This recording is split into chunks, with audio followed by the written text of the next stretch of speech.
teacher and classmate.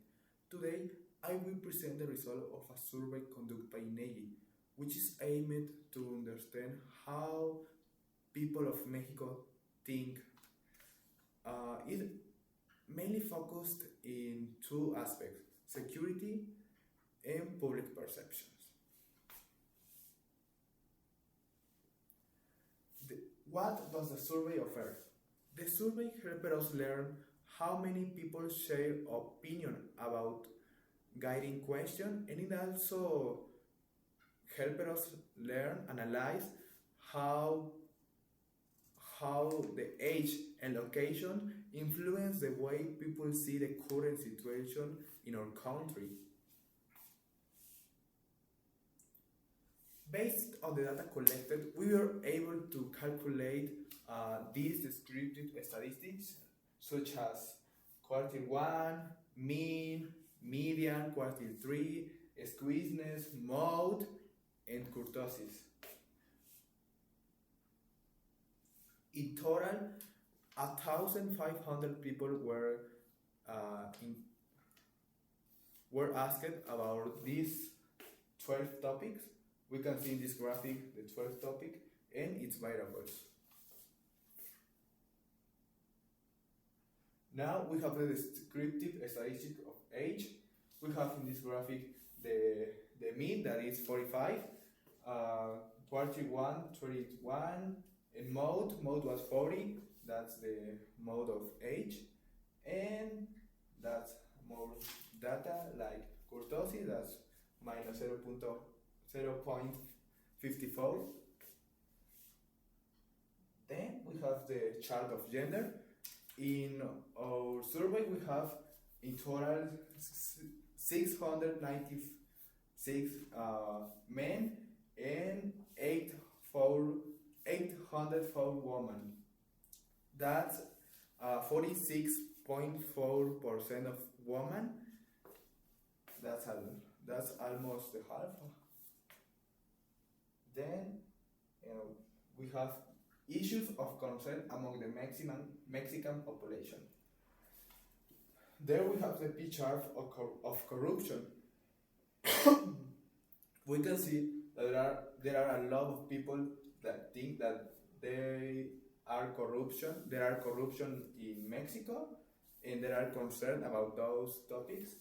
And in the same way, we have insecurity, the chart of insecurity, and we can see that there are a lot of people, and most of the HAL, that's 896 people that are worried about insecurity. Now we have a very serious topic: lack of punishment for criminal. We can see in the chart that most of the HAL, almost the total of people, think that the criminal should be punished in a more severe way. That's 1,225 people that think the criminal should be punished more severely. Now we have the perception of security in a day. We can see the P chart. That's a very serious topic too, because we can see that 69.5% of people feels unsafety in their days. That's a lot of people. In the same way, we can see in public transportation, it's the same. That's almost 700 people that feels unsafety. And this is very important because that's a lot of people that use public transportation in its day. So this is very serious. Now we have the perception of the risk of being a victim of extortion, of kidnapping.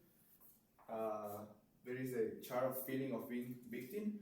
We can see that 600 people that feels that they are being victim of extortion.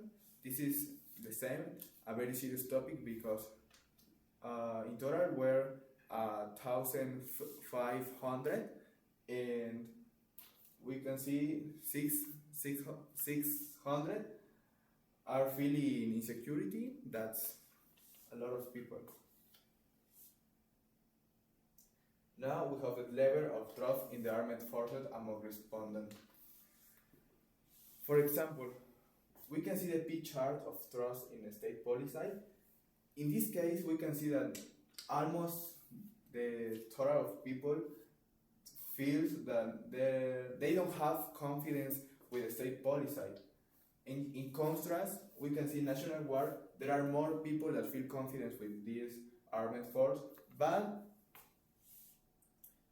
with Army, that's almost the half that have a lot of, we can see the blue one is a lot of confidence and the red is some confidence. That's a lot of people, that's a lot of person that have confidence in these armed forces. Now, this is the public perception of corruption, and it's like another one. We can see the state policy have a lot of perception of corruption. Most of the people think that there is a high level of corruption in this one, but like the other one, we can see National Guard in contrast. That's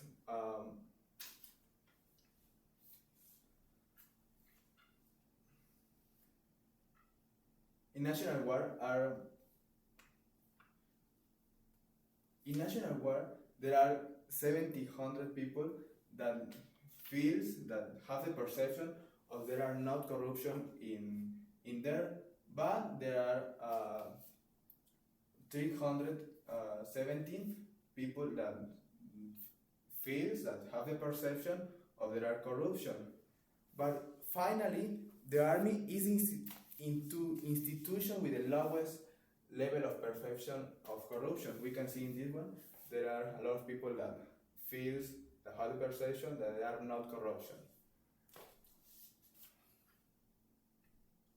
Well, in conclusion, the result of a survey showed that people still have little trust in policies, have confidence in the National Guard, and the highest trust we saw that was the army.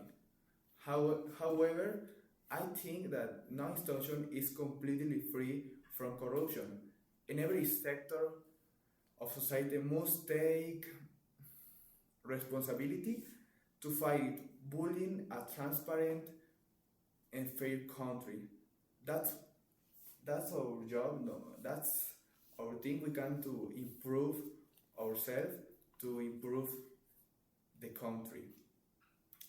Only through these efforts, Mexico can achieve real security. And that's all. Thank you for your attention.